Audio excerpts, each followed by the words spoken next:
Bienvenue à Virage. Aujourd'hui, nous avons en studio le Mitsubishi Outlander 2025. Il a subi ses premières modifications depuis son lancement. On va en parler avec Jacques. Bienvenue.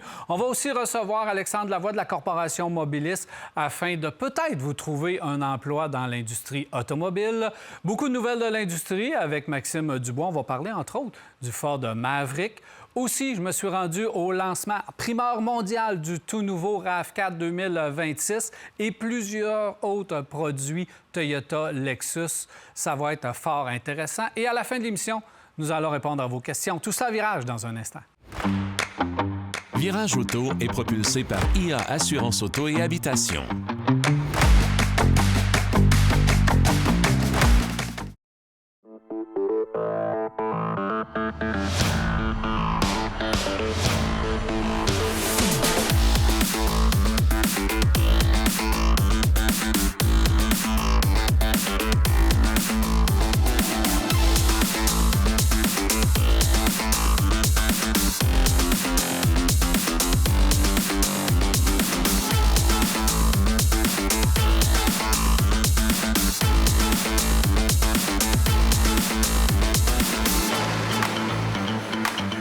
Avec moi aujourd'hui à l'émission, Jacques, bienvenue. Salut Jacques. Salut Daniel. Ça va bien? Oui, merci. Alors Jacques, nous avons avec nous le Outlander 2025 qui a subi une modification de mi-cycle.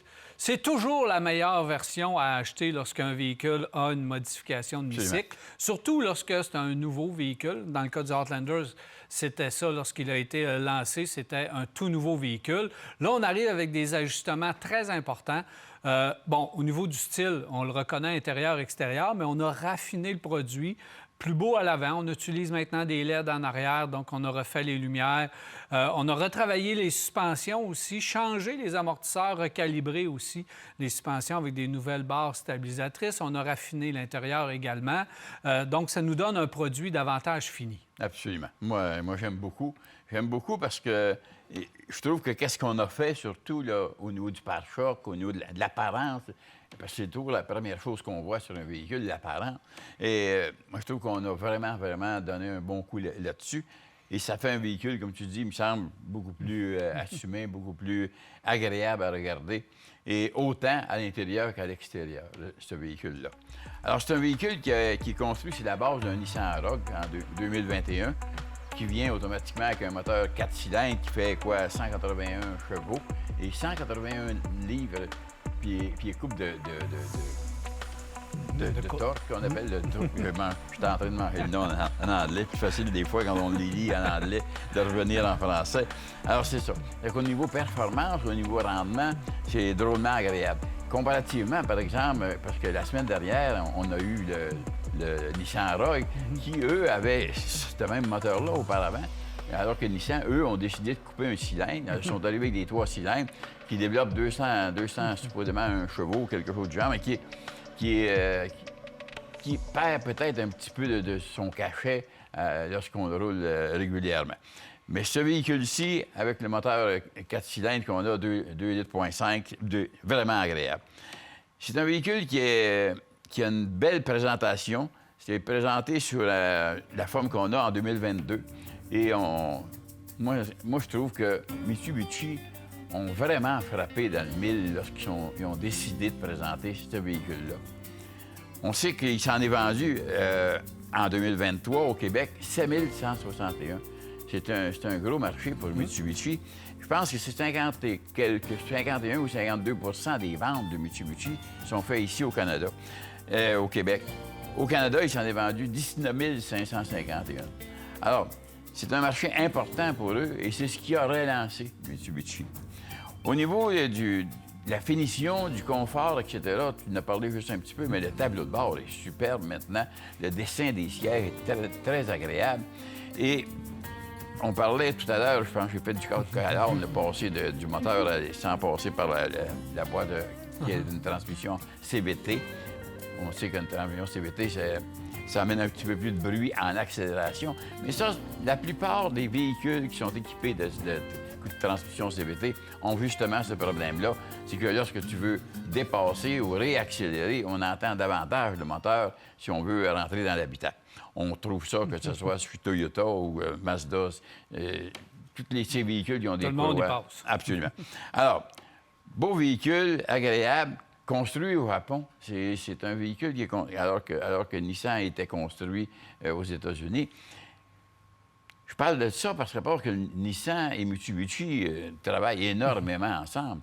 Je pense aux sièges qu'il y a dans ce véhicule-ci. Ce sont des sièges qu'on retrouve dans le Nissan Rogue, mais avec le tissu pour l'habiller que Mitsubishi ont décidé de mettre dessus. Le véhicule a une traction intégrale qu'on appelle Super All-Wheeler Control. C'est une des meilleures dans sa catégorie qui existe. On n'entend à peu près jamais parler de ça que Mitsubishi ont une traction intégrale qui est aussi performante. Alors, beau véhicule en dedans, en dehors, agréable, bien de bonne position au volant. Pas un tableau de bord là, avec des écrans, comme je te vous portais à dire, de porte à porte. Là. Un bel écran bien installé sur le tableau de bord. Une bonne niche aussi pour tous les autres instruments qu'il y a justement au centre du volant. Un beau volant d'une bonne dimension. Moi, je me suis trouvé confortable quand je me suis assis dans les sièges.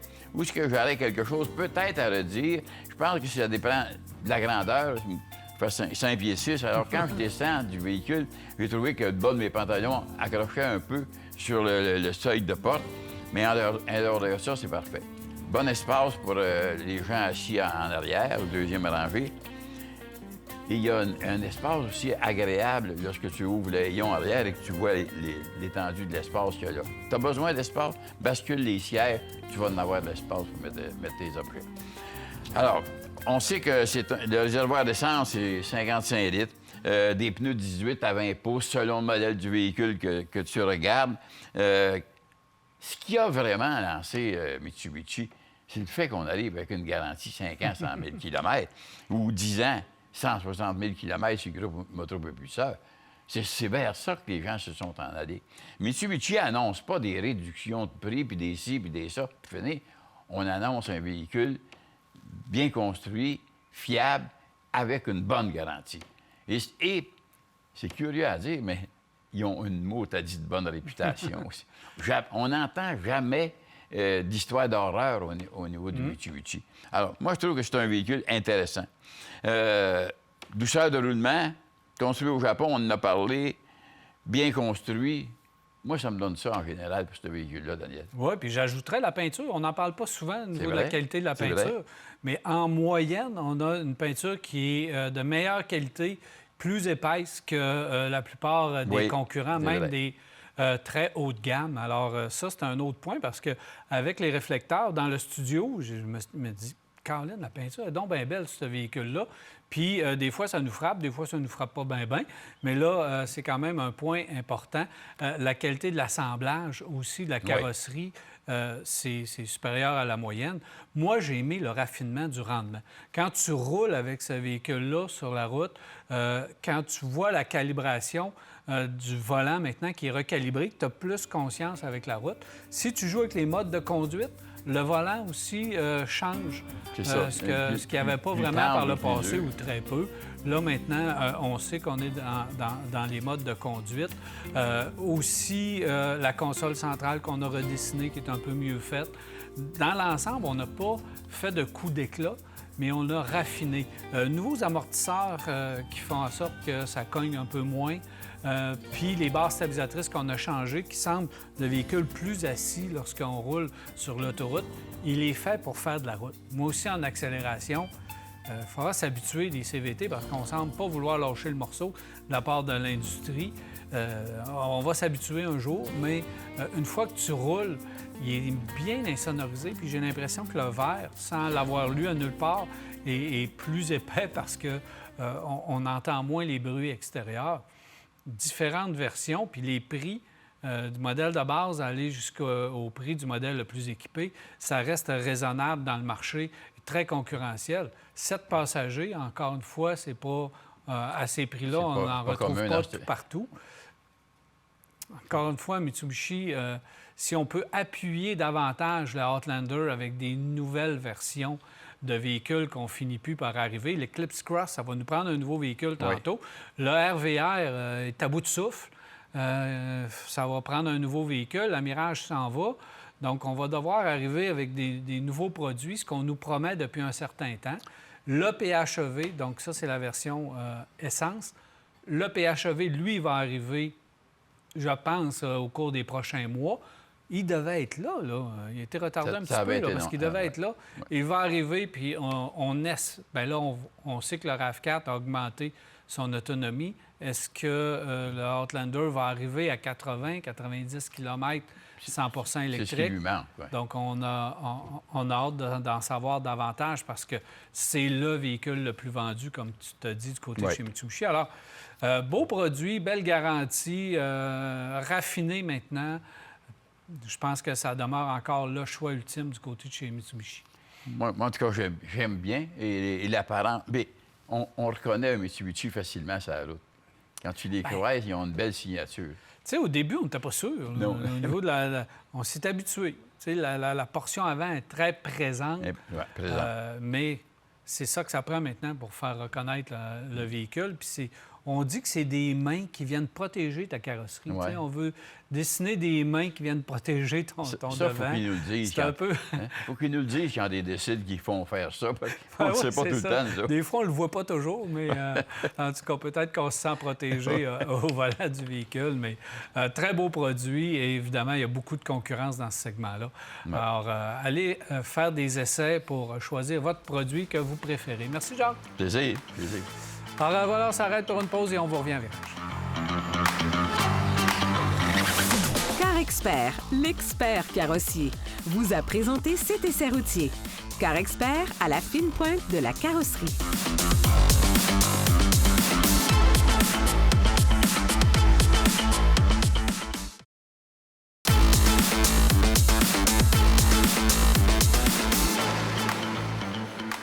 Nous sommes de retour. Je suis en compagnie d'Alexandre Lavoie, qui est conseiller en ressources humaines à la Corporation Mobilis. Salut, Alexandre. Bonjour. Ça va bien? Très bien. Alors, Alexandre, on va essayer de trouver de l'emploi à des gens dans l'industrie automobile. C'est passionnant. Et peut-être réorienter aussi une carrière, on ne le sait pas. Absolument. Mais avant de parler d'emploi, on va parler de la Corporation Mobilis.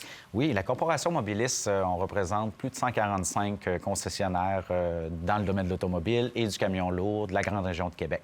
Donc, grande région de Québec, on le dit, c'est grand. On part de Montmagny, Lévis, Bellechasse, ça inclut aussi la Beauce, Lotbinière, Portneuf et Charlevoix. Ben oui, il y en a. C'est grand. Pour 145 concessionnaires, c'est grand. Mais si on y va du côté emploi, cette fois-ci, l'industrie automobile emploie beaucoup de gens. Absolument. C'est la référence en emploi automobile du Québec, de la grande région de Québec. En fait, la Corporation Mobilis, on parle environ de plus de 6 000 emplois juste dans le domaine de l'automobile et du camion lourd. Cette année, pour donner une idée, statistiquement parlant, c'est plus de 500, je dirais même près de 600 affichages d'emplois pour ces concessionnaires-là, dont plus de 5 000 CV qui ont été traités c'est beaucoup. C'est beaucoup. C'est beaucoup de demandes d'emploi. Puis il y a beaucoup d'avantages à travailler dans l'industrie automobile et travailler chez les concessionnaires. Absolument. Au niveau des conditions salariales dans le domaine, justement, là, que ce soit la vente, que ce soit la mécanique ou quoi que ce soit, c'est les meilleures conditions sur le marché. Ça soit aussi au niveau des avantages sociaux, les assurances collectives et tout. Donc, il ne faut pas oublier non plus la formation. C'est beaucoup de formation du manufacturier qui fait en sorte que c'est pas juste un emploi, une simple job, mais une carrière à long terme, en fait. C'est ça qu'on veut faire du côté de l'industrie automobile parce qu'il y a tellement de possibilités d'emploi. C'est diversifié comme type d'emploi. Effectivement, on parle de plus de 30 métiers facilement qu'on ne reconnaît pas nécessairement toujours. Donc, tu sais, c'est sûr qu'il y a la portion au niveau des ventes, le département des ventes. Conseiller aux ventes puis mécanicien. C'est les deux que... Mécanicien, il ne faut pas oublier, il y a le service aussi, que ce soit aviseur technique, commis aux pièces au niveau esthétique. Il y a aussi tout ce qui est administratif. Tu sais, les gens qui sont habitués de travailler dans le domaine, je vais dire, la comptabilité, les ressources humaines. Donc, il y a des gros départements dans chaque concession qui promet, qui cherche de la main-d'œuvre aussi côté administratif, comptabilité. Exactement. Donc, il y a plusieurs possibilités, là, puis c'est très bien rémunéré également. Absolument. Puis pas nécessairement d'être... c'est pas juste des emplois spécialisés. On parle aussi d'emplois, que ce soit technicien à l'esthétique automobile, la réception, hôtesse, hôte. Donc, il y a plusieurs emplois non spécialisés qui est accessible à toute personne qui qui sont désire très travailler. importantes. Pour avoir un véhicule beau comme celui en studio, là, ça prend du travail, puis ça prend vraiment du doigté pour réussir à le faire. Si les gens... bon, moi, je veux travailler dans l'industrie automobile, mais j'ai pas de formation. Je sais pas vraiment vers où me réorienter. Comment ça fonctionne? Est-ce que vous pouvez aider à trouver des formations? Absolument. En fait, si on revient, tout ce qui est non spécialisé, quiconque peut déjà travailler dans le domaine de l'automobile qui est intéressé. Okay. Donc, il y a cette portion-là, mais il y a aussi tout ce qui est formation. La Corporation Mobilis, on collabore beaucoup avec les CFP, les centres de formation professionnels. Puis de plus en plus, c'est adapté justement à chaque individu, c'est-à-dire c'est plus individuel. Quelqu'un qui veut travailler et étudier en même temps, il y a possibilité, ils appellent ça des programmes alternance travail-études, qui fait que vous pouvez être rémunéré, travailler à votre rythme, puis d'être aussi sur le terrain autant qu'avec les études, la formation, en fait. Donc, c'est très intéressant. Les besoins sont toujours là au niveau des concessionnaires. Il fut un temps, il y avait une pénurie épouvantable. Est-ce qu'on vit encore cette pénurie-là et qu'on a besoin de gens pour tous les départements? En fait? Je ne cacherais pas que le contexte de rareté de main-d'œuvre, comme on pourrait le dire, touche tout le monde, toutes les régions. Par contre, on a la chance, dans le domaine de l'automobile, non seulement d'avoir des bonnes conditions, mais des meilleurs salaires, en fait. Puis c'est un endroit qui est plaisant à travailler, c'est beau, c'est propre, puis c'est très à la fine pointe de la technologie, en fait. Ben oui. Donc, c'est à tout à... Ça mais les besoins sont là. Les besoins sont là. Quelqu'un qui peut envoyer son CV. D'ailleurs, tu vas me dire comment ça fonctionne, mais il peut envoyer son CV pour n'importe quel département. Il va être capable de trouver un emploi. Absolument. Assez rapidement dans le domaine parce que les besoins sont là. On fait comment, justement, pour vous rejoindre? Vous envoyez votre CV. La Corporation Mobilis, donc, vous avez tout sur le site là, les informations. L'adresse courriel qui est recrutement@ccarq.com. En fait, avec toutes ces informations-là, envoyez-moi votre CV. Puis à ce moment-là, on va pouvoir en discuter de quel domaine qui peut vous attirer. Puis prenez dès maintenant votre carrière en main. Tout est possible dans le domaine de l'automobile et du camion lourd, bien sûr. Merci beaucoup, Alexandre. Ça fait plaisir. Alors, Alexandre Lavoie, conseiller en ressources humaines à la Corporation Mobilis. Vous voulez travailler dans l'industrie automobile? Envoyez-lui votre CV et il va vous trouver un emploi assez rapidement. On s'arrête à Virage pour vous.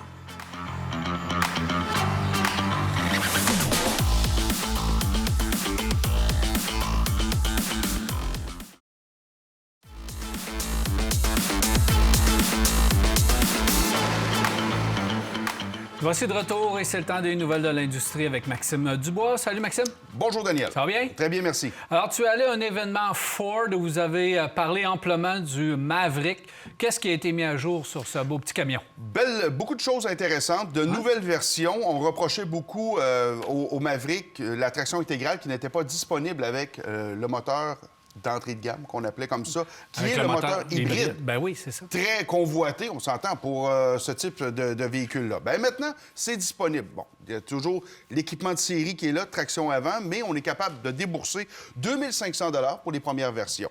Il y a certaines versions aussi, évidemment, en équipement de série. Mais là où on rajoute des choses intéressantes, c'est qu'on a rajouté des versions aussi. Une version Lobo, L-O-B-O. Lobo. En quelques mots, bien, on veut reproduire un peu l'esprit des street trucks. Donc, pas nécessairement des camions hyper luxueux, hyper performants du moteur, mais des suspensions rabaissées avec un look un petit peu plus dépouillé. Un petit peu plus... on va chercher quelque chose d'intéressant. Je suis content parce que Ford aurait pu jouer juste la question de look, mais on est allé travailler mécaniquement un peu. On a l'EcoBoost là-dedans, sauf qu'on a un différentiel, un vecteur de couple qui est différent, qui permet de transférer très bien la puissance. Et on a pu l'essayer justement sur la piste à Mécaglisse, avec des cônes, et ça donne un comportement assez intéressant. Alors, le Lobo se situe 3e sur 5 dans les prix, parce qu'on commence avec une version XL à partir de 36 700, mais évidemment, si on veut de traction intégrale, on doit débourser 2 500 de plus. On a du XLT, on a le Lobo, on a un Lariat un peu plus luxueux, et on a une autre version au catalogue, le Tremor. On connaît cette appellation-là, qui est une version hors route. On a pu justement aussi, à côté, à Mécaglisse, de faire du hors route. Donc, suspension, cette fois-ci, surmontée, un peu plus surélevée, avec des plaques de protection, aussi des systèmes d'embrayage qui viennent bloquer les roues, qui permettent de faire du hors-route à très basse vitesse. Alors, on les a tous essayés, les roches, les ci, les ça, les petits lacs, et franchement, ça se débrouille très bien. Le problème, c'est que pour un Maverick Tremor, ben, on commence à 50 000. Là. Ça commence à être cher un peu. Là. Je vous rappelle qu'un Ranger, ça part à 44 à peu près. Là. Alors, ça commence à être cher un peu. Si ça vous tente d'avoir un Maverick, allez-y avec des versions de base, traction ou traction intégrale. D'ailleurs, avec la consommation d'essence pour les hybrides, c'est quand même très intéressant. On parle d'un 5,8 litres au 100 en ville et 6,9 sur la route. Un 6,3 combiné, c'est vraiment intéressant. Et il faut dire aussi qu'il y a bien des gens qui ont besoin juste d'une petite boîte aussi pour des...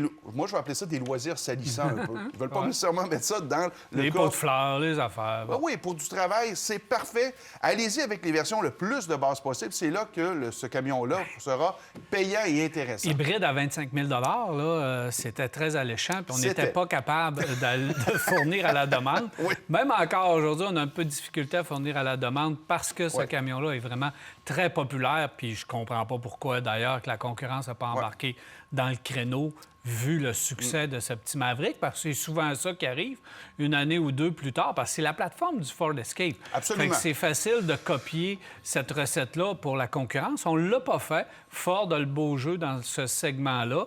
Et là, on s'est ajusté au niveau des prix, par contre. C'est pas mal plus cher parce qu'on débute à 36 795. Alors, c'est vraiment plus cher qu'avant. Chose intéressante, tu as parlé du Escape et même du Bronco Sport. Ça se conduit exactement comme une voiture. Ça se conduit pas comme un camion. Donc ça, c'est très facile.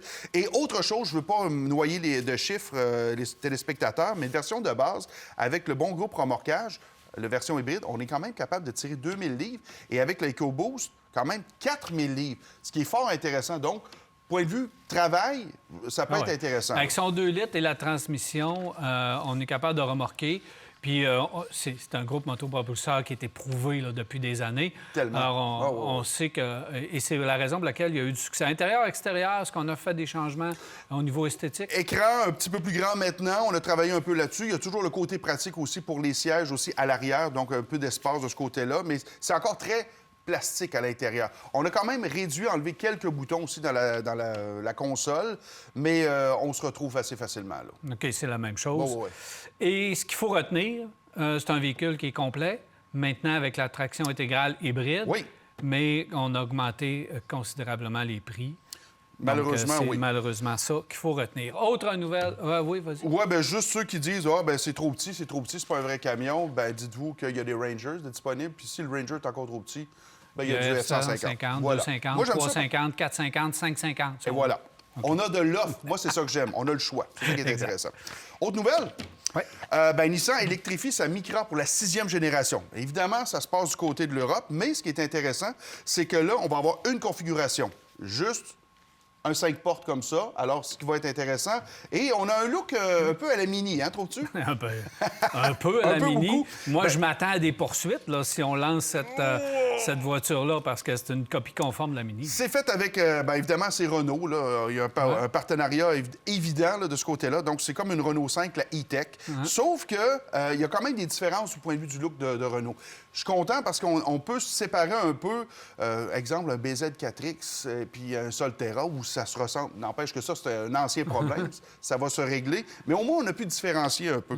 Ce qui est intéressant, évidemment, c'est juste pour l'Europe. On ne sait pas encore si ça s'en vient de notre côté. Sauf que un 312 km et un 408 km d'autonomie en calcul européen, mais... Ça peut être intéressant. Oui, ça peut être intéressant. Moi, je pense que ça peut être une urbaine vraiment fort intéressante si ça peut arriver ici. On va suivre le dossier. On le suit, mais Pontiac, évidemment. rapidement. Oui, bien, Pontiac... Pontiac, écoute, GM protège encore le nom de Pontiac. Là, les rumeurs, c'est parti. Est-ce qu'on va avoir des Camaro avec des packages de Firebird, de Trans Am? Je ne sais plus combien de temps on en parle, mais c'est juste pour le nom, parce que je pense qu'on va avoir des jouets, des logos, du matériel, de la merge en bon français qui va arriver. Mais on n'a pas le choix de penser encore que ça peut arriver, parce que pour 2026, ça marquerait le 100e de Pontiac. Est-ce qu'ils vont nous arriver avec une surprise? On ne le sait pas. Je le sais pas, mais la compagnies qui voulaient couper dans les divisions puis qui voulaient rationaliser sont rendus qui s'étendent tout partout. En terminant, les conseils d'usage, parce qu'on prend... Ça va être les vacances. La route des vacances. Alors, je ne veux pas faire trop long là-dessus. Évidemment, allez-y, inspection mécanique, pression des pneus avant de partir. Pensez à étudier un peu là où vous allez, les endroits d'urgence, parce que quand il arrive une situation d'urgence, souvent, on perd un peu le fil puis on est un petit peu plus déconcentré. Alors, commencez à regarder un peu les endroits importants où là où vous allez.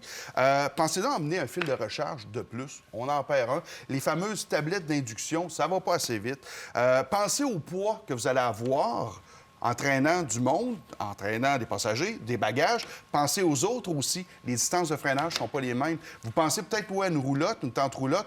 Allez vous pratiquer un peu dans les stationnements avec, là, avant, pour vous stationner comme il faut. Et évidemment, écrivez votre heure d'arrivée au plomb. On ne sait jamais à quelle heure qu'on va arriver. Il y a du monde sur le chemin. Prenez votre temps, on est en vacances, on relaxe. Merci beaucoup, Max. Ça fait plaisir. Alors voilà, on s'arrête à virage et on vous revient. Restez avec nous. Ce segment est une présentation du réseau des garages recommandés CAA Québec et de B-Lepage Autoservice. Visitez caaquebec.com pour trouver votre garage.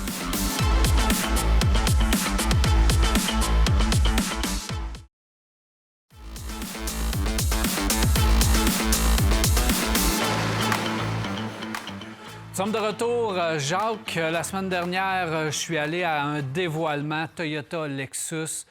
Ils vont lancer pas moins de 24 véhicules, les deux compagnies ensemble. Ça va bouger du côté de Toyota-Lexus. Et on était au siège social et de l'Amérique du Nord, donc à Plano. Je pense que là-bas, il y a beaucoup de trésors et de secrets qui ont été dévoilés, mais Lexus, nouvelle ES qu'on avait déjà présentée ici, qu'on a pu voir en vrai pour la première fois, des nouvelles couleurs pour les TRD Pro, le lancement en primeur mondial du nouveau RAV4. Je vous dis, ça va bouger du côté de chez Toyota Lexus. Ils ont plusieurs modèles, justement, qui vont rentrer sur le marché dans les prochaines années. Et le plus important, fort probablement, est vraiment le RAV4 qu'on attend tous 2026. Et après avoir vu quelques brides passer ici et là, on s'attend vraiment à un beau véhicule et intéressant. Et dévoilant en primeur mondial, ce fameux RAV4. Ah oui. Mais aussi, j'ai pu voir le CHR, que je pense qu'il va avoir beaucoup de succès, dépendamment du prix, parce qu'il est 100 électrique, ce CHR-là. Ensuite de ça, les BZ. BZ, donc 100 électrique. On a voulu rechanger un peu la formule pour avoir davantage de succès. Lexus, le RZ aussi, on a changé la formule. Fait que je pense qu'on veut se réinventer du côté de chez Toyota. Hey, j'ai hâte de voir ça. C'est un beau reportage que tu as fait dans une région superbe. Oui, on s'est déplacé justement pour aller voir tout ça au siège social de Toyota et on y va immédiatement.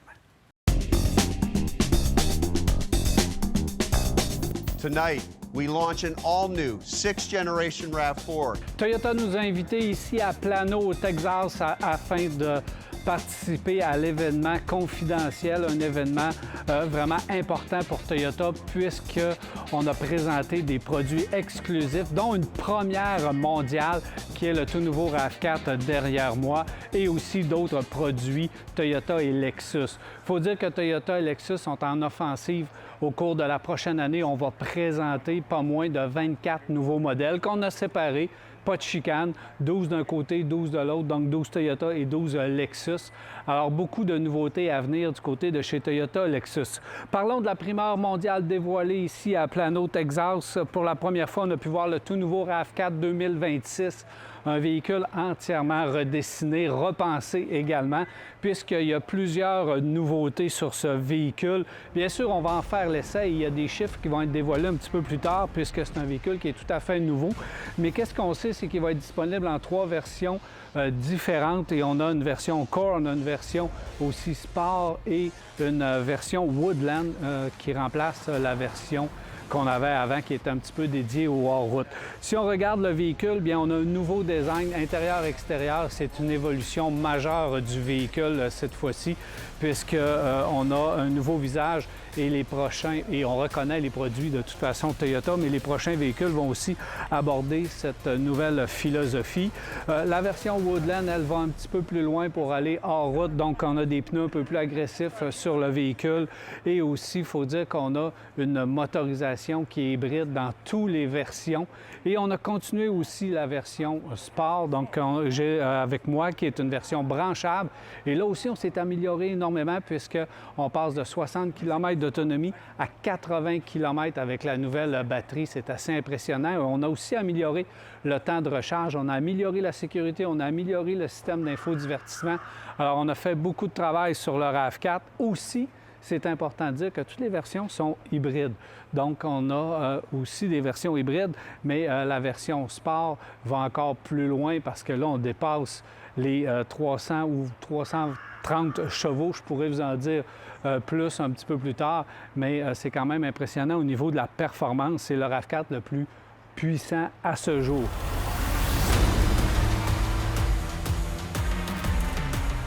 On a amélioré aussi la plateforme. On conserve la plateforme, mais on l'a grandement améliorée. Elle est plus solide, plus rigide, ce qui fait qu'on a amélioré également la capacité de remorquage à 3500 livres, ce qui est vraiment impressionnant. Alors, beaucoup d'améliorations pour le RAV4. On va tout vous montrer, évidemment, ces améliorations et ces changements au cours de la prochaine année parce qu'on va avoir plusieurs produits Lexus et Toyota à vous montrer. C'est assez impressionnant. Autre produit aussi qu'on nous a présenté du côté de chez Toyota, c'est au niveau du CHR. On va avoir un nouveau véhicule électrique catégorie compacte, si on veut le comparer sur le marché un petit peu au niveau du Niro, du Kona, mais un petit peu plus gros. Beau véhicule, évidemment, qui repose sur la plateforme du BZ, qu'on appelait anciennement BZ4X. Mais ce qui est impressionnant, c'est au niveau de l'autonomie. Ce petit véhicule-là va pouvoir aller chercher jusqu'à 500 km d'autonomie selon les versions choisies. Beau style, beau design intérieur-extérieur. C'est un véhicule qui promet qu'il va arriver un petit peu plus tard.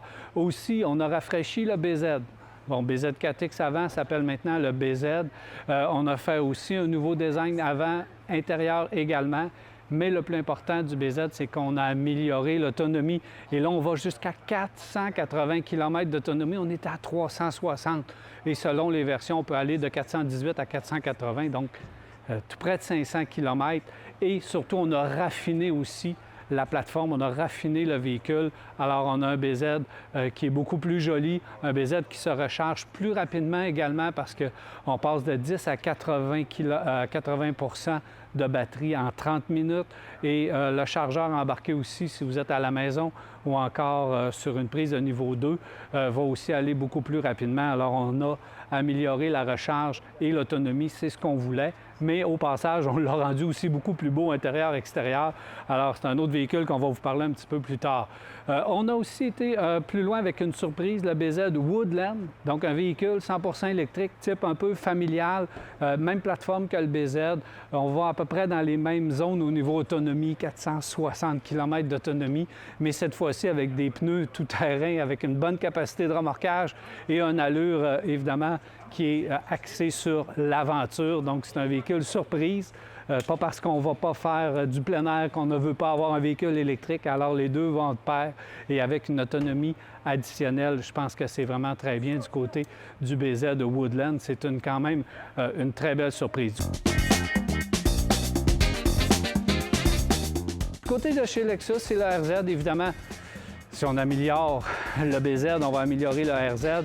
Et le RZ a subi les mêmes modifications. Surtout extérieur, on a ajusté le design et le BZ et le RZ bénéficient de toutes les améliorations que le BZ reçoit, c'est-à-dire une meilleure batterie, donc une autonomie qui va tout près de 500 km. On a aussi un véhicule qui est amélioré extérieur, qui est amélioré aussi un peu à l'intérieur et raffiné au niveau de sa plateforme. Alors, une belle amélioration du côté du RZ de chez Lexus. Et on a aussi amélioré la recharge, donc ça, c'est un autre bon point. Surprise aussi, bien, pour moi, parce que j'avais vu des photos au niveau de Lexus, la nouvelle ES, et elle vient quand même brasser le marché avec son nouveau design très innovateur, Lexus ES, qui va être disponible en plusieurs versions. Mais on a une plateforme aussi qui est améliorée et transformée parce que la ES va être probablement la première berline à recevoir soit une mécanique à essence hybride, parce que ça va être seulement hybride dans le côté de l'AES, et avoir une voiture 100% électrique. Donc 350A et 500A, qui, elle aussi, va à tout près de 500 km au niveau de l'autonomie. Mais ce qu'on retient avec cette voiture-là, c'est sa plateforme qui peut recevoir à peu près tout ce qui est possible. Donc, du moteur à essence et du moteur électrique, c'est ce qu'on va voir de plus en plus. Mais sous la même carrosserie, d'avoir un véhicule soit 100% électrique ou à essence hybride, c'est probablement une des premières à l'offrir et c'est du côté de chez Lexus. On a aussi amélioré grandement tout ce qui est à l'intérieur. C'est très raffiné, différent. Le marché de l'AES, évidemment, était minuscule, presque abandonné. Je pense que cette nouvelle berline-là va attirer beaucoup de gens, surtout qu'elle est disponible traction avant ou encore traction intégrale. C'est assez spectaculaire de ce côté-là. On n'a pas les prix, on n'a pas d'autres données, mais c'est une voiture qui devrait faire du bruit de par sa nouvelle plateforme multifonction. Ça, j'apprécie énormément. Alors, il y a beaucoup de nouveautés, beaucoup de choses à parler du côté de chez Toyota et Lexus. Au cours de la prochaine année, on va vous passer un par un tous ces nouveaux modèles et dès l'automne, on va recommencer à avoir d'autres surprises pour ce qui est de la marque. Alors, ça valait la peine de se déplacer ici au Texas pour voir toutes ces nouveautés. Je vous le rappelle, nous sommes à Plano, au siège social de Toyota Lexus au Texas.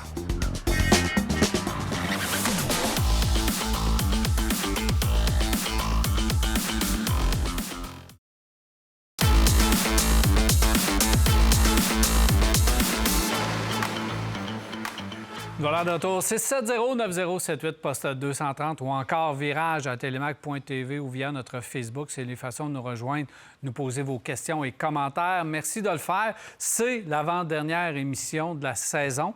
Donc, si vous avez une question, je vous invite à nous l'envoyer pour la semaine prochaine parce qu'après ça, on fait une courte pause et nous allons être, par contre, avec vous toute la saison parce qu'on est en reprise.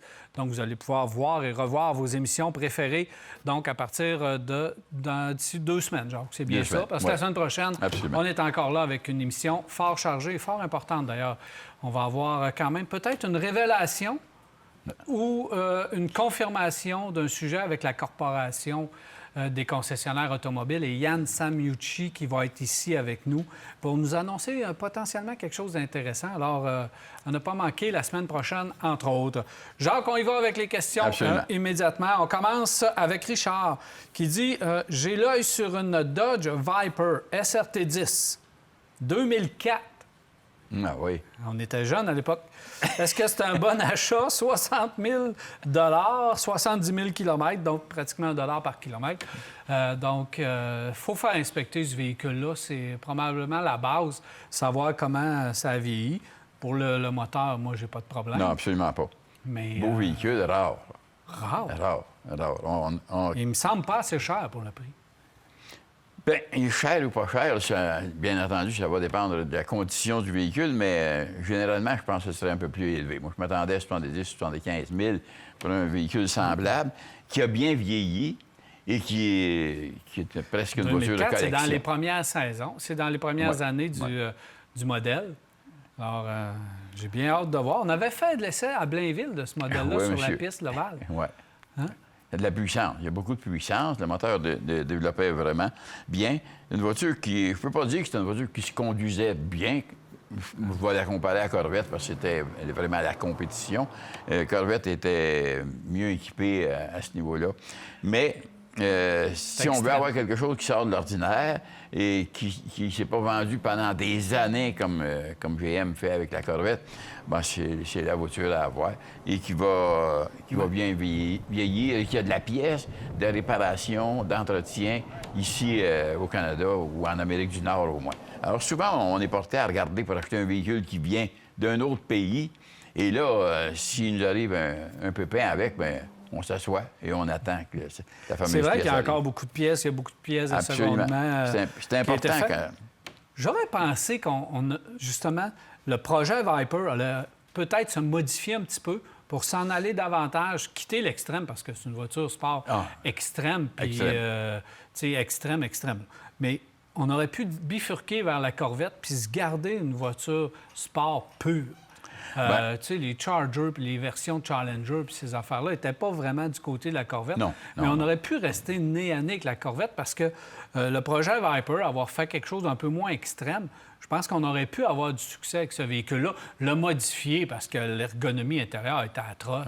C'était épouvantable. Donc, d'arriver avec quelque chose... Même la ligne extérieure était quand même assez Bien, on avait ce qu'il fallait, là. On avait le modèle qu'on aurait eu juste à modifier un petit peu, le rendre, je pense, un petit peu plus convivial, là, puis on aurait été correct. Parce que Chrysler, au niveau moteur, en dehors du V10, on a pu aller dans ce qui se met là, dans les Chargers, ces choses-là. On avait les Ils ont des on moteurs aurait pu s'amuser avec ça.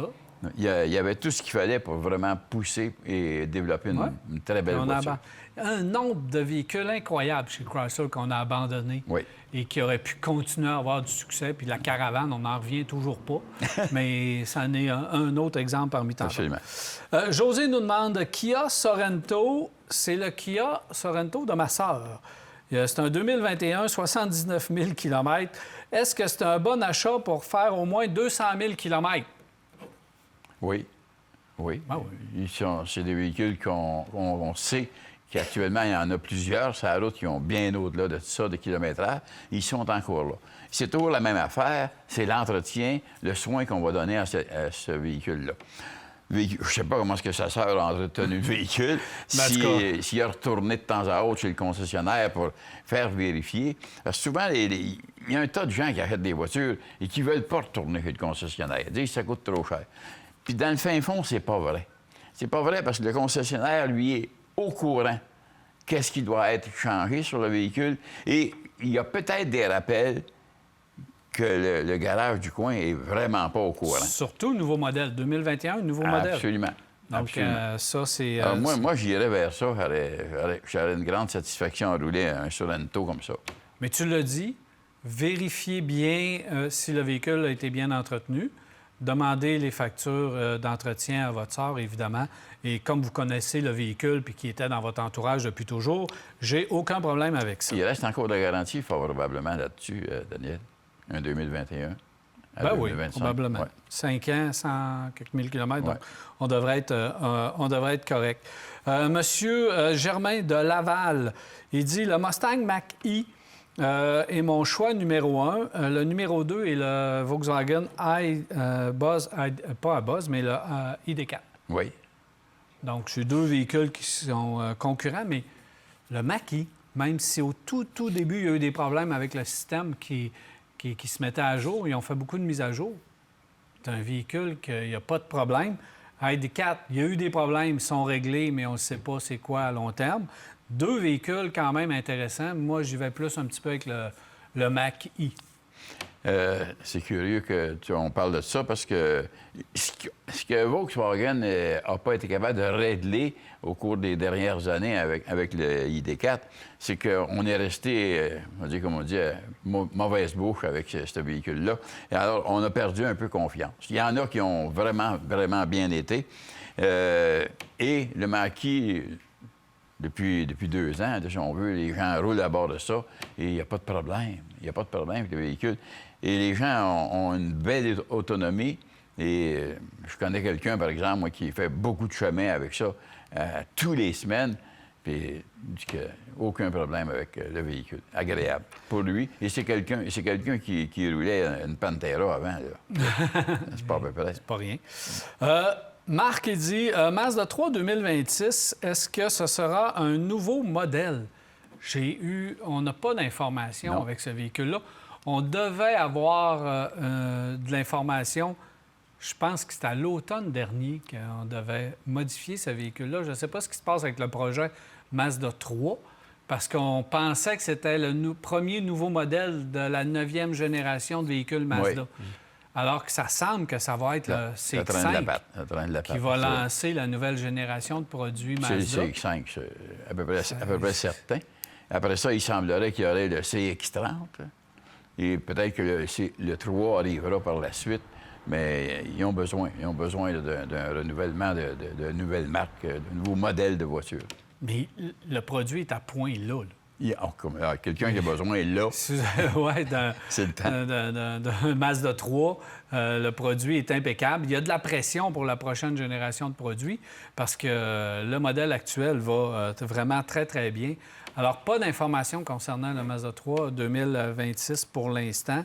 On est en train de placer nos affaires du côté de Mazda.